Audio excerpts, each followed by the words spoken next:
So hello guys, welcome to auto advice. दोस्तों, अगर आपकी स्टीयरिंग के साइड का पेंट हट गया है या फिर फेड हो गया है तो आप उसे कैसे सिर्फ 2 मिनट के अंदर एक कार्बन फाइबर शीट से कवर कर सकते हैं, जो कि बहुत ही ज़्यादा अट्रैक्टिव लगेगा और आपकी गाड़ी बिल्कुल नई जैसी हो जाएगी। तो इस वीडियो में आप ध्यान से देखिएगा मैं कैसे इसे अप्लाई करता हूँ। इसके लिए आपको चाहिए एक कार्बन फाइबर शीट, जो मैंने ऑनलाइन ली है।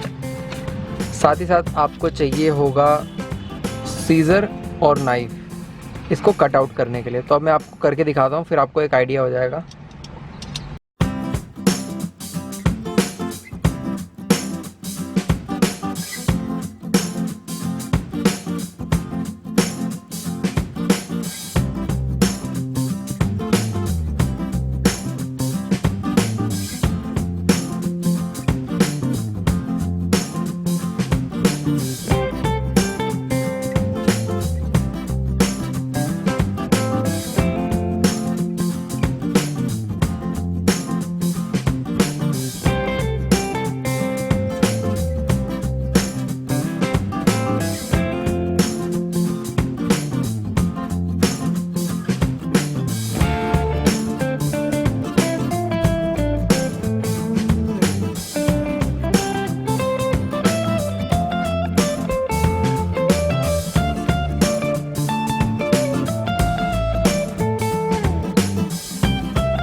दोस्तों वीडियो पसंद आई है तो लाइक कर दें फटाफट, चैनल को सब्सक्राइब भी कर लें आगे आने वाली ऐसे इंटरेस्टिंग वीडियोस के लिए।